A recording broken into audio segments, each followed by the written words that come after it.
Mabuhay. Yes! Ko, kailangan pa natin mabuhay. Dami ko pang babayaran. Anyways, ano yun? Yung question ko, dear, is like, kaninong death, maybe someone from showbiz or not, yung you wish sana may ganito kang slam book during at that time of his or her death? You're talking of somebody who's existing? No, right not now? anymore. Not anymore. Willie Nepomuceno. Yeah. Bakit Kasi, si Sir Willie?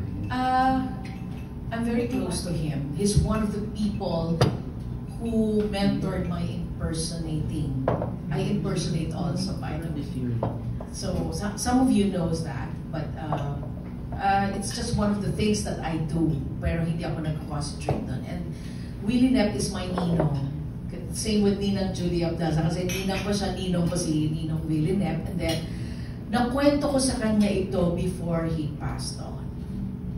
So sabi niya, kailangan meron akong copy niya na bibili ako niya na, sabi niya. Naku, ninong magugustuhan mo. Kasi sabi niya, di ko pa nga alam kung anong picture ang gusto mo. Mami, kung ano-ano lang ilagay nilang picture ko eh, sabi niya. Yan. And yung next question ko naman is, ikaw ba from your end, are you really ready for your farewell? You know what? I am ready. Ang iniisip ko lang, it's more of, bata pa yung anak ko. She's only 12 years old. So, parang ang prayer mo is, Lord, wag muna. But I am ready.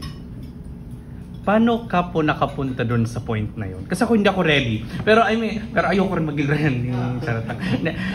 Pero paano yung journey mo or yung path mo to be at that state of mind and heart to be ready? Kasi dati, hindi ako ready dati kasi iniisip ko, ang dami kong kasalanan.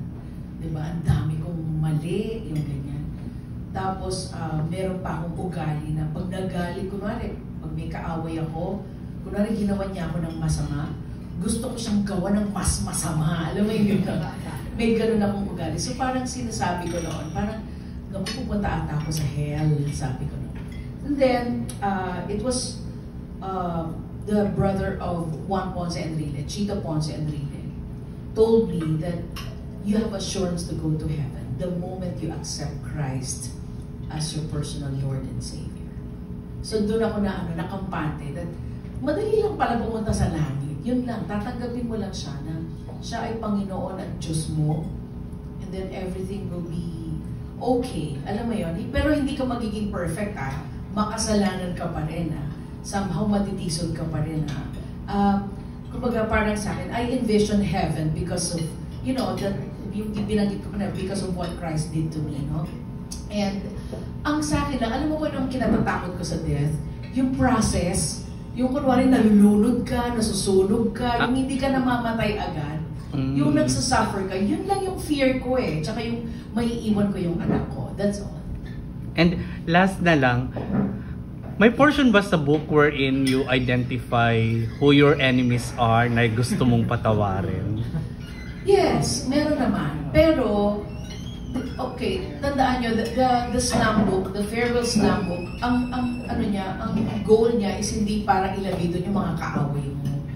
Kumbaga, ang goal niya, actually, it's more of your life. It's more of celebration of your life rather than a death journal.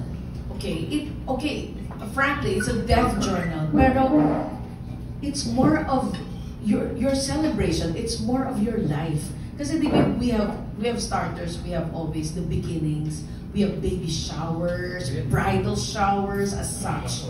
But we never tackle about endings. Diba? Takot tayo kasi, diba? So, ito yung nakakatulong talaga ito ng malaki. Kasi parang diary din to eh. Parang diary dito eh. It's a journal diary. So, ang daming slash nitong, ang daming magagawa nitong, itong farewell slam book na to. So parang recollection din siya kung ano yung mga nasa core memories mo talaga. There you go. Yes. Thank you, congrats! Thank you.